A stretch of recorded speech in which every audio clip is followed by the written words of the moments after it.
Hey, everybody, welcome to our Wednesday podcast, our Wednesday community call, Thriving Lives podcast. We are talking tonight about how to handle social settings in terms of your nutrition primarily. How do we have those conversations? How do we, partake without, killing progress, kind of like what we talked about the last couple of weeks with vacation. How do we politely decline, stuff of that nature? Because we are in party season right now. We are in, social setting season where you're going to be out with friends, probably more often than the other seasons of life. As well. So we're going to kind of talk about that tonight. But before we get into it, just kind of reflecting on this last week. I don't think anything too crazy on my end or any sort of struggles. Lola has been sleeping terrible. I think I talked about that a little bit last week. I'd only been back for one night. The time change definitely screwed her up quite a bit. She averaged like waking up between 2 and 4 a.m. every day and not being able to go back to sleep. So my day has been starting between 2 and 4 most days of last week. However, a couple nights ago, and not saying that I'm a baby whisperer, I know everything when it comes to it, but this is kind of part of what I tell you guys as well and a lot of other clients about sleep is sunlight is key, right? So to kind of reset your circadian rhythm, one of the best things that we can do to do that is have timed sunlight, meaning get out first thing in the morning, go on a nice walk, be out in the sun, do some yoga outside, sit outside on the back porch, whatever, and be out in the sun as that sun kind of comes up.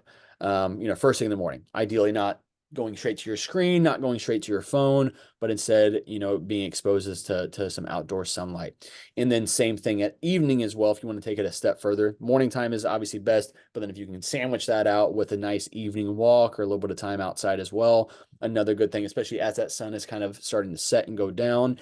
Again, that just kind of helps reset your internal sleep clock. So a couple nights ago, I did that with Lola.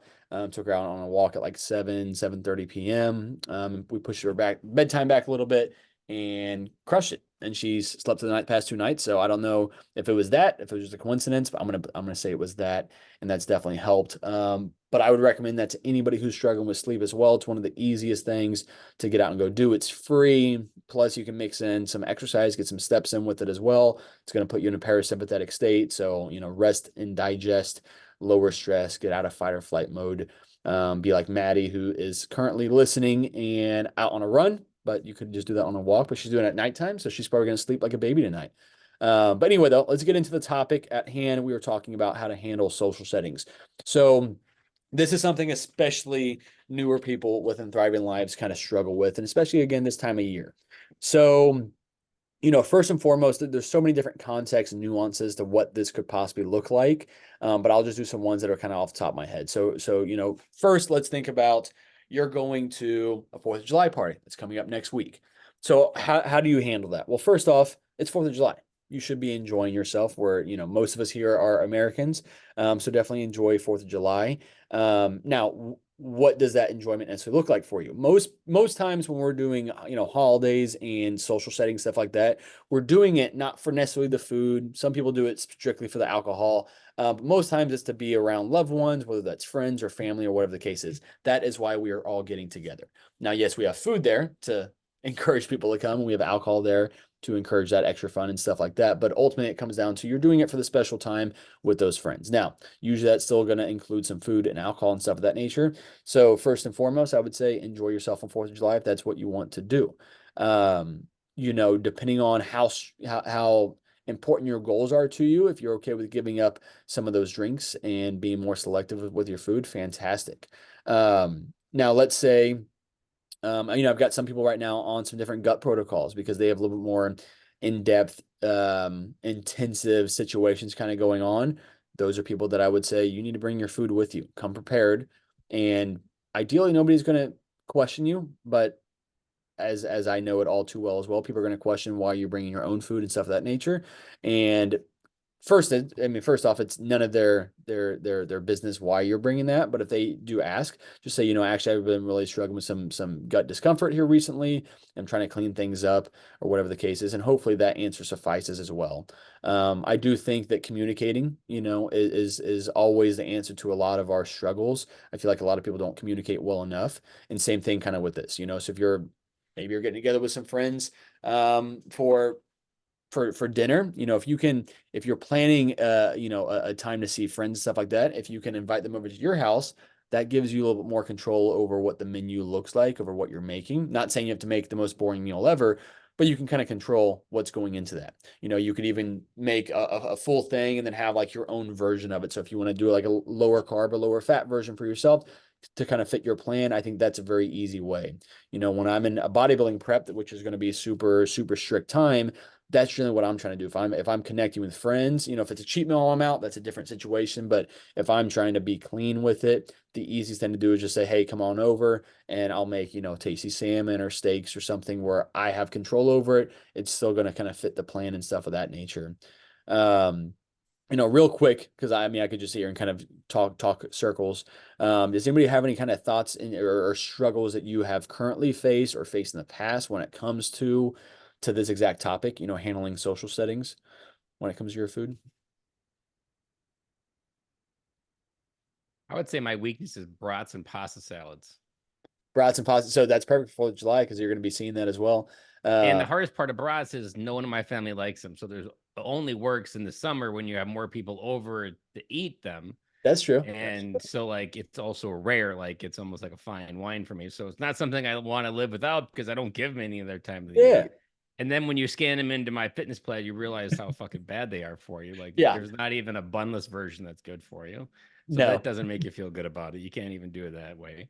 And then That- everybody's got the big pasta salads. Like that's uh-huh. always, and then I'm a pasta salad guy, so I like that as well. But Now I could uh, almost guarantee though Ben that and I don't know because I'm not a huge pasta salad dude, nor do I make a lot of like different recipes and stuff like that. But I can almost guarantee that especially today's day and age, like you can go Google 20 different versions to make it a cleaner version. yeah, Um, so that's one thing. So if you really want to have pasta salad, maybe experiment with your own kind of thing and bring it so you at least have that option. And who knows, you might come and bring that and it's almost as equal as the more unhealthier pasta salad, if you will. And then you might have also helped convert somebody else over into making some healthier swaps with it. In terms of that, though, like I said, like 4th of July, you're a vet as well. Like enjoy yourself on that day. And if that means you want to have brats, hey, have some brats. Like, are you going to have that on a consistent basis? No, but you shouldn't feel bad about it on a special day like the 4th of July I or do something. feel more now that I've cut like the traditional bad bread out or the enriched flour bread. Yeah. I do feel it when I have just one. Like even one Yeah. feels like I just ate a brick. So Yes. like Yes. it's more pronounced. Like you can't even get away with a cheat meal because it's like a hangover that you really feel the next day. Even if you weren't drinking, you'll feel that fucking bun. Yeah, yeah, which is 100% true, and that's some people could see that as a positive, other people might see that as a negative of starting to adopt those healthier habits. But again, if you forego it for long enough and you come back to it and you're like, I don't feel good doing this, then you probably never needed it in the very first place. But Yeah, all those are like the reps where you're like, I think I'm okay without it, and then you're like, yeah, yeah, and that just again solidifies why you're making these choices well, and honestly, it just makes it easier. Pop is one of those easy things. People that have cut out pop completely and they come back to it, especially like the full sugar ones, and they're like, "Oh my God, I don't know how I drink multiple of these throughout the day when now I can't even stomach the taste of how much sugar is in that." But again, that I that's know I did for we had some friends over this weekend. We just did burgers and they all had buns, and I just used two slices of Dave's that's killer perfect. seed bread Yeah. and did that, and it was fine.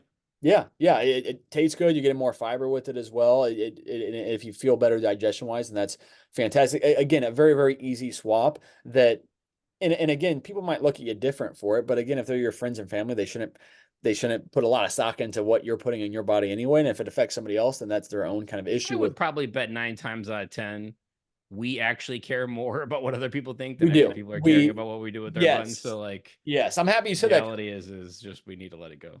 Yeah, and that's a lot of people's fear with going to the gym as well, is we feel like people are looking at us, they're judging that we look like we don't know what we're doing. And in reality, most people at the gym are having the exact same thought that you're having, and they're not judging anybody else. They're just in their own head thinking about their own stuff. Kind of the same thing with food. Like you said, we're gonna think people are gonna judge us for bringing our own meal or having Dave's Killer Bread instead of, a hamburger bun or a hot dog bun or something like that. But again, if it works for you, then it really doesn't make a difference with it anyway. And plus create that norm for yourself. Kind of get over that hurdle. Just like getting to the gym is uncomfortable for all of us. initially our very first times going and kind of cultivating that habit. Same thing with bringing your own meals to certain places. And again, you don't necessarily have to do that for the holiday, for the 4th of July. Maybe that's a time that we're just enjoying ourselves, or maybe that's a time that you want to stay more on plan. You don't want to have that quote unquote, food hangover the next day and be bloated and have, a couple days worth of trying to get back on track. And maybe that same thing with alcohol. It's picking and choosing what's worth it. And really that's what it comes down to with any of our cheats and eating more loosely is looking at food is it worth it?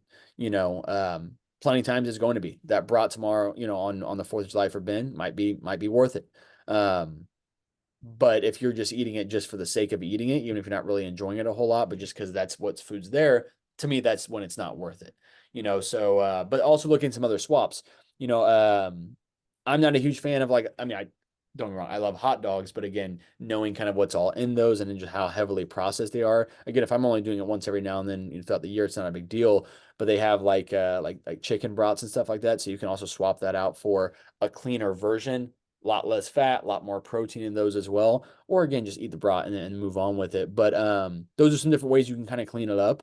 Handling other social settings, one big thing I know people kind of struggle with is whether they do this for work and they have to take clients out for like lunches and dinners and stuff of that nature.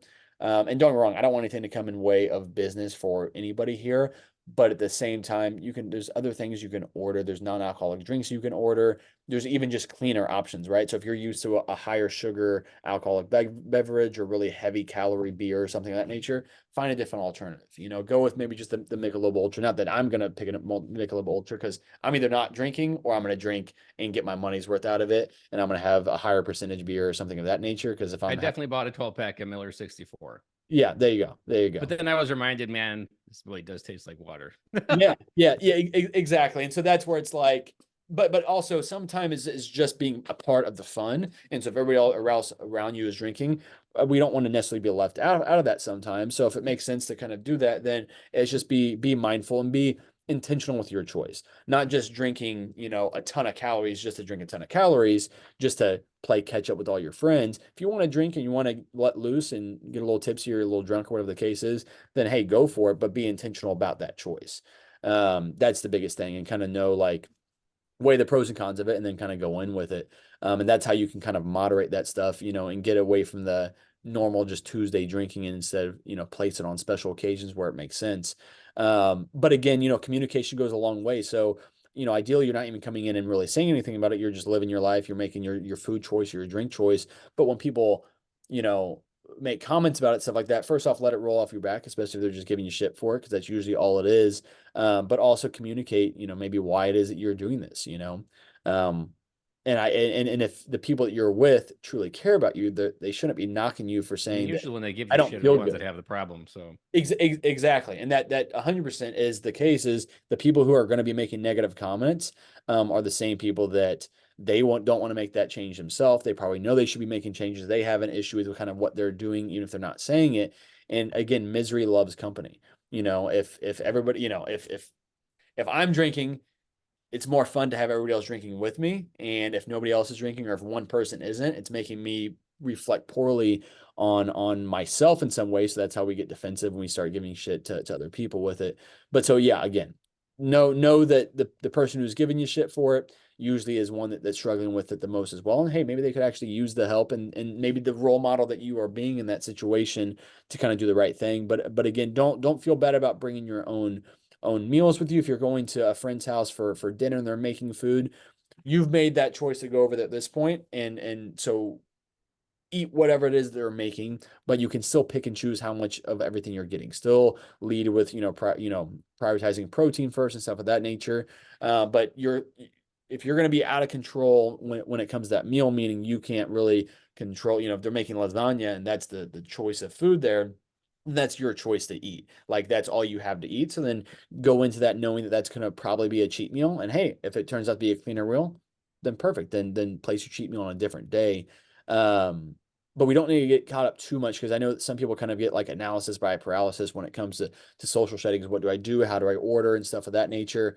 And again, it comes down to, is this going to be like an actual cheat? If so, let loose, enjoy yourself, do whatever, and then get back on track the next day. If you want to keep it cleaner, then keep it cleaner. But you don't you don't owe an explanation to anybody else. You're doing this for you and nobody else. But again, if you want to elaborate on it and maybe try to, convince others to make healthy choices, fantastic, go for it. But that's kind of my I've thought. also seen people Yeah. do like a seven in lime if you're at a place where Yes. everybody's doing mixed drink Yeah. because it literally looks like a mixed drink, so Yes. no one's really gonna even know unless you Yep. tell them. Yep. Yep. Yeah. Yeah. Doing something exactly like that. I don't go out drinking enough to know and to be able to use other examples of things. Um, but again though, just getting a water. If you just go up to the bar and you come back with whatever in your hand and it's a water, whatever the case is, most people aren't going to really know that. Um, and again, they're caught up in their own thing, so they're not even noticing what you're drinking, stuff like that. Now, I will say when it comes like shots, because sometimes you'll be out with friends and maybe I'm not drinking, and they're like, "Oh, let's all do shots, let's all do shots," and they're gonna press you.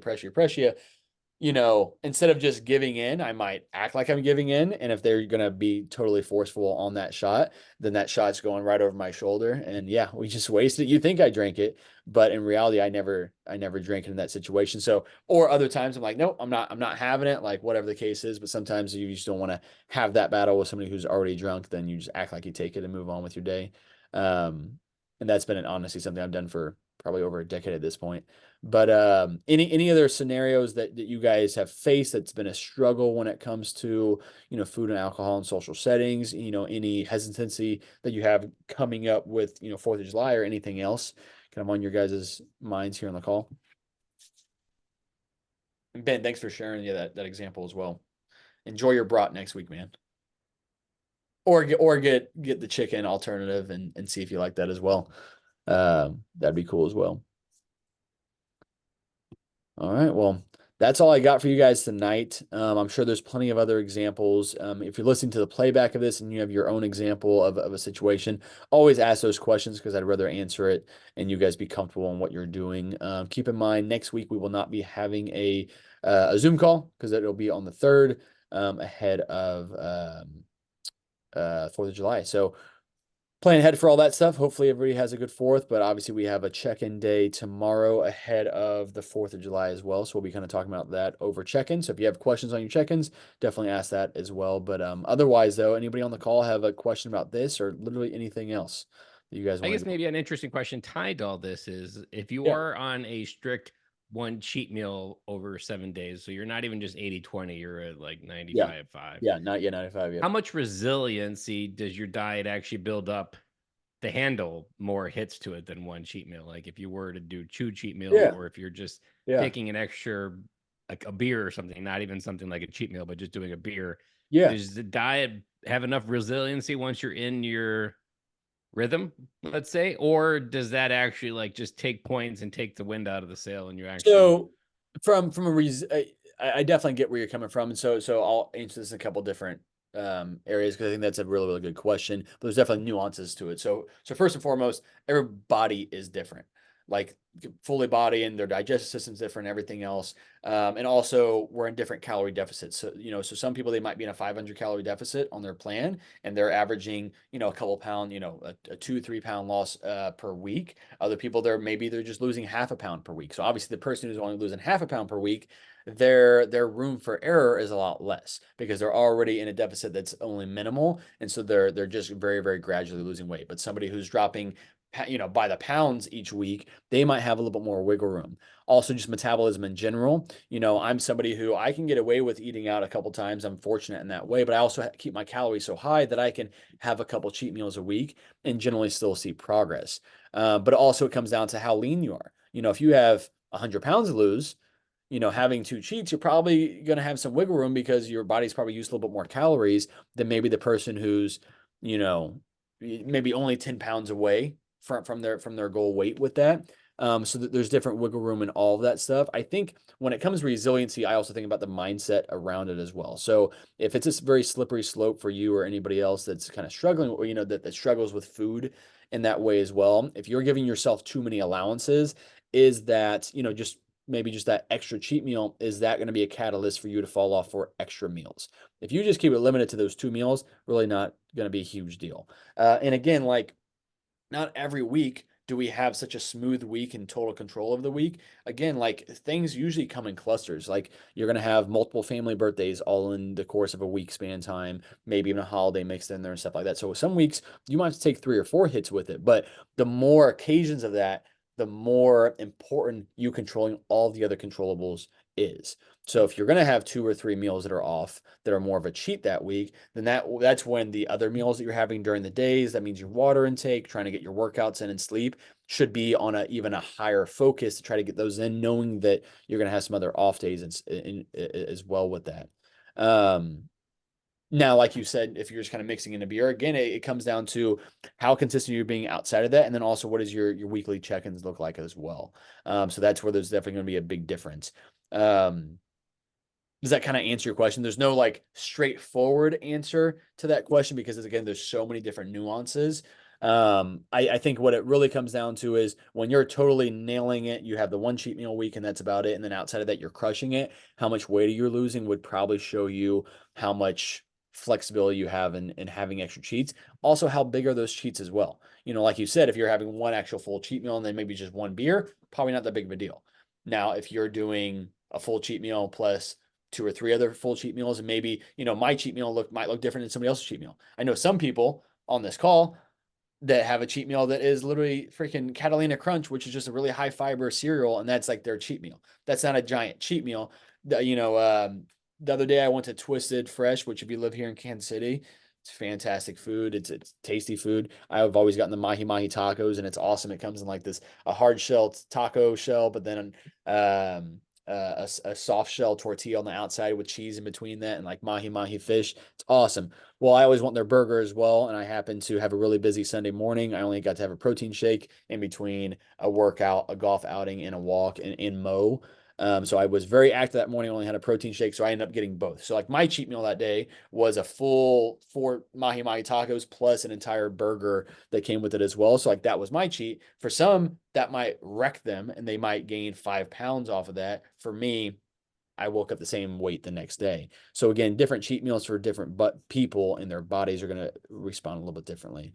Is it So also probably dependent because your body has actually been to a finish line versus like yes, maybe in my story where my body hasn't been to a finish line and it hasn't yes. really And we talked about this a done couple the purge, let's say.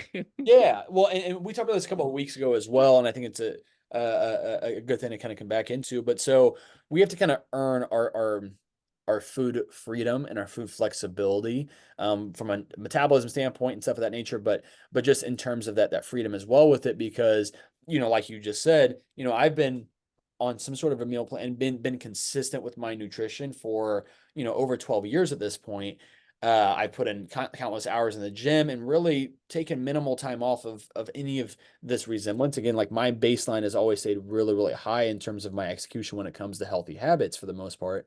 So, you know, I can go to Portugal for 10 days and come back literally the exact same weight and be eating totally off plan than what I normally do. And my body has a lot more resilience because of that. So we have to kind of put in that time and that work. If we're really, really new, like you just said, into this, our body hasn't really built the resilience, but mentally we haven't built that resilience either. So the more cheats we have, the more yeses we say to things that are really kind of out of the scope of what we should be doing.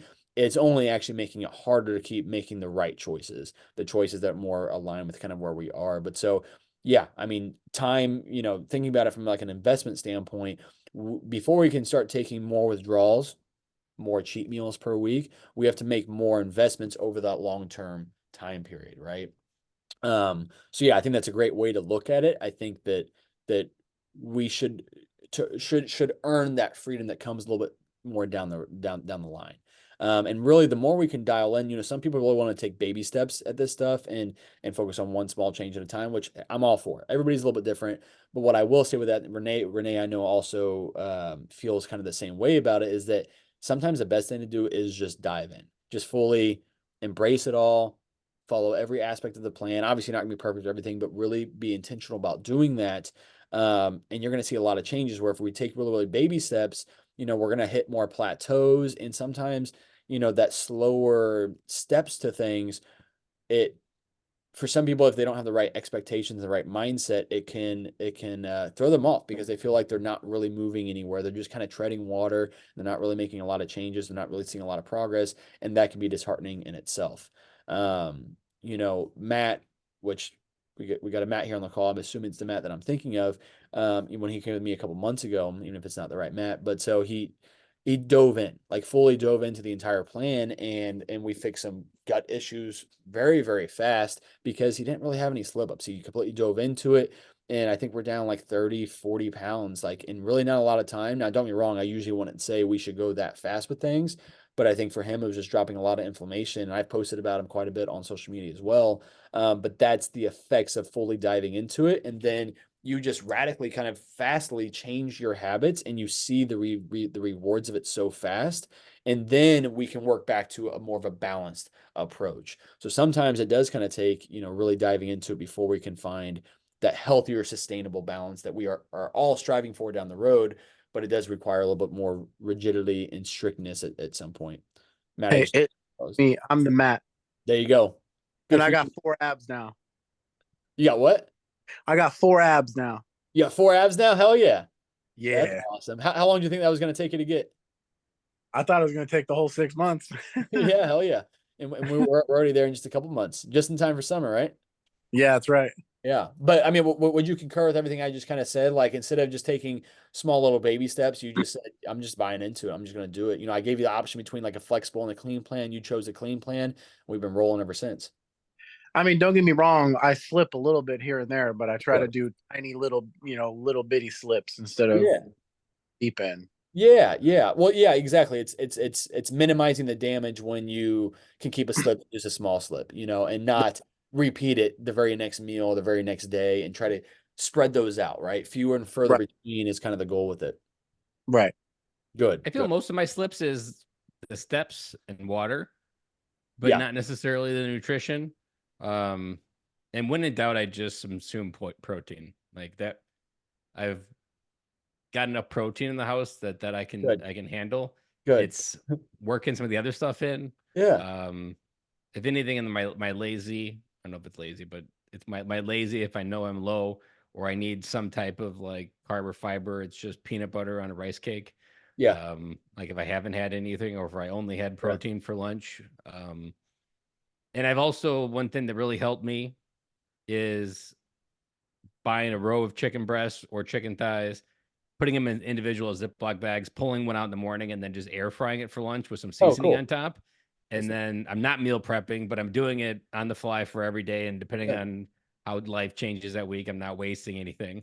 Yeah, that's good. It's been fairly simple and flexible, and I've enjoyed that. It hasn't burnt me out How, either. how how So, long is it? How long does it take you to air fry that chicken whenever you do that? I mean, as long as it's defrosted, Yeah, good. 12, 13 minutes. Oh, that's perfect. And then you're getting it fresh right there on the spot, so that's good. Yeah, and Yeah, that the chicken thighs are juicier. yeah, And I've got a few barbecue seasonings that don't have all the extra filler in there, so yeah, that or even a few chicken breasts, I was just using ranch seasoning. yeah, And ranch taste make or it's just ranch seasoning can make anything taste better. yeah. That's true. So just finding those simple ways to, Did I you mean, see I what Jonathan posted in the recipes group about he made his own ranch dressing out of, I think it was cottage cheese and like a ranch seasoning packet. There might have been I did not. other My ingredients. wife used to do a whole 30 ranch recipe with like the special kind of mayo and the special kind of oil and eggs Yeah, that you yeah, had to keep in the fridge. yeah, I don't usually don't do the dressing. I just use the seasoning. yeah. Which Um, again, the seasoning is usually plenty as well. But yeah, again, it's about trial and error. It's about finding kind of what works. What systems are we putting into play and giving those systems long enough to kind of see if they're working well for us or not. And then and the only obviously place I find myself from there. exhausted eating is the four eggs. Yeah, And yeah, I've essentially switched between scrambled, which I really burnt myself out fast. Then I yeah, went to an omelet with green peppers, so I would use green peppers, and I would just use a little bit of cottage cheese or Colby Jack cheese on top, and then that yeah, would make it taste better. But then I yeah, burnt myself out of that. Now I'm just doing four over easy eggs, and I use 2 pieces of the Dave's bread to soak yeah. up the yolk. There you go. And then I've also started swapping in just making my own oatmeal with blueberries and Perfect. apples in there. So that also I like the high energy switch instead of Yeah, having like the eggs, but I have that high energy carb in the Yeah. morning. Yeah. Yeah. I mean, still try to get the protein in there with it, whether it's that or even a different protein source with it. But I mean, all those swaps that you just mentioned are all definitely If I'm good. doing that, I'm usually doing my 2 scoops of protein like Okay, cool. earlier in the morning. Perfect. Usually it's like about 10:30, but Yeah. usually I've done that if I'll get it in earlier if I know I'm low in the beginning. Yeah. Yeah. I mean, those are definitely all good. And so, yeah, it's again, it's about trial and error. It's finding, and it's also about finding your different go-tos. So that way, that, whenever you're kind of getting burnt out on one or two other things, then it's like, well, what the hell do I do? I'm kind of burnt out on it. Once you've developed some different go-tos to go with, now you can keep that. Those are all things you have access to keeping all that stuff on hand. Nothing that you just mentioned is going to go bad. So it's like keep that stuff on hand, and then you can swap through it And my as. go-to protein is the Oki 20-gram yogurt proteins. Yeah. I Yeah. can I those are perfect. I never really get burnt out on them. Some of them I add a little bit of granola on top, Yeah. and like it gives it enough and easy way to get protein back in there as well. Yeah, yeah, yeah, definitely. So yeah, find those go-tos. Sounds like you already found quite a few different go-to meals or I snacks. think my most impressed is I'm a goulash fan, and Yeah. we always do pasta. And I tried these noodles with spaghetti, but I didn't like it. So now when my family does spaghetti, I buy the bonsai chickpea Yeah. noodles, and so I make my own homemade lasagna with spaghetti sauce. Perfect. Uh, it's the Roas spaghetti sauce, and then I Yeah, mix that up and ate that for out the week, and like that feels like home almost. So it it makes me does. feel like I'm It does. still hanging on the other side, even though I'm not, and I'm still getting into protein. So Well, exactly. I mean, it's giving you that taste of normal, if you will. But yeah, you're getting in more protein, you're getting in more fiber with it. You're and I minimizing don't have the inflammation in carbs. my belly after eating all the Exactly. pasta. Exactly. Yeah, you're not going to feel weighed down and sluggish after something like that as well. But yeah, so it's finding those different swaps as well, which again, when you're applying yourself like you are, you're figuring that stuff out. And whenever you get tired of something, you're not just saying, "Well, I'm tired of it, so I'm just going to eat shit." You're making a clean swap for it and finding new ones. And then obviously always use, and this is both for you, Ben, and anybody else listening, always utilize, the Thriving Lives Kitchen. But outside of that, Google is an amazing resource. You can find a ton of different recipes and again, trying your hand and figuring out what you like and what your new go-tos are and stuff like that. Me personally, I'm not huge on recipes only because I like efficiency and I can't eat the same thing consistently over the course of time. And I I struggle just to yeah, find like my I have PTSD trying to find healthy recipes on yeah. Pinterest. Like, But um, didn't you I thought you sent me I did that yeah. has really helped. But before Okay. like all the other attempts I mean, I used to Google, I used to take like the delivery meal services and then Google those recipes and Oh yeah, like and see what those are. find those because those were always healthy and feel like Yeah. they're healthy, but they're hard to find. So I was like, well, let me just Yeah. Google some of those and That's smart. um like that like even one thing that one of my very first health lessons in is really what we have in America is a seasoning crisis because we don't know how to make food taste good. Yeah. And that's almost the core thing to make healthy food taste better is Yep. find ways to season it and prepare it. And if Yeah. you don't know how to prepare it because you buy the box, Yep. you're missing the fundamentals to make healthy The food taste. cooking. Yes. Yes. Oh yeah. What they 100%. can do in the restaurant that you don't know how, it's the seasoning. Yes, the seasoning, and sometimes it's the oils and shit as well. But usually, at restaurants they're also using lots of vegetable oils and stuff like that. So if we can use olive oil, then that's always going to make things better. But But yeah, even figuring out how to do salmon and do like blackened Cajun yeah, salmon or do these yeah, like do different versions of it. Exactly. When you can learn yeah. how to mix up your cooking methods, again, you can take the exact same meal, change your cooking method, and you got a whole different meal, different flavors if you're using different seasonings and methods of cooking and stuff like that. So again, really all this comes down to is again just trial and error, finding I can give you my best recommendations, what works for me, what I've seen work for other people, but it's all very individualized, and that's why I say, spend some time in the grocery store, walk up and down the aisles, find your different sauces, find your different seasonings, find different swaps to what we're doing, whether that's a bread swap or a pasta swap or anything else, and if you just find something that looks tasty, see if you can fit into your plan, which I'm sure you're going to be able to, or you're going to see right away when you look at the nutrition facts, just like you would with like a brat, and you're like, well, I don't really want to give up half my day's fat on one brat, so what's a different version that I can swap out of this? But yeah, yeah. Ben, thanks for And sharing. I think I don't know if anybody else had listened to this. The weirdest, I don't know, kind of like if you've done 75 hard, and I've done that a few times, Yeah. you realize if you don't have a plan for 10,000 steps, you're going to be behind and fail Yep. every day. And it's crazy of how much it truly does take a plan to pull it off. Mhm. And then if you just even forget about the thought for a few hours, how Yeah. much like, man, I gotta get my ass going. And like, Especially when when we work, sedentary jobs. If you're sitting on a computer a lot, sitting behind a desk a lot, then yeah, you have to be really, really intentional about when am I gonna be able to get up and get these steps in. That's why, if you do sit behind a desk, having a walking pad has been very, very helpful for me. Ever and since even if you're doing social settings or on vacations, like having a yeah, plan to make sure you just, if you're sitting in the car all day, yeah, get that stuff um, in. Yeah. figuring out how to get up early before the kids get up in the hotel room or something. And Yep. Yeah, especially if you just want to maintain that continuity. Again, for me, like if I don't get a workout in on vacation, it's not that big of a deal. But for some people that they're still trying to cultivate that and grow that habit, maintaining even small little snippets of that helps you kind of stay in that same movement mindset. And same thing with food and stuff of that nature. When you can keep your foot in the door with that, not totally step out until you've really cultivated and built strong habits around that stuff, then yeah, any of that little bits definitely helps. And like you said, being intentional is super important. Otherwise, it's usually not going to happen. Mhm. Definitely, definitely. Well, that's all I got for you guys tonight, friends. Ben, thanks for the conversation, man. Good tips on there, and thanks for kind of I'm sharing always good for with it. conversation. It's Oh it's a yeah, bug. hell yeah, It's a real man. problem. No, not at all. Not in this format. But otherwise though, yeah, Matt, keep killing it. Maddie, enjoy your run. Joe's killing as well. Ben's killing as well. Everybody else in Thriving Lives, keep crushing it. We are officially in summer as of about 6 days ago. So if you're not focused, get focused. If you are focused, keep going. I will see you guys on check-in day tomorrow. See you guys then. All right. Thank you. Have a good night.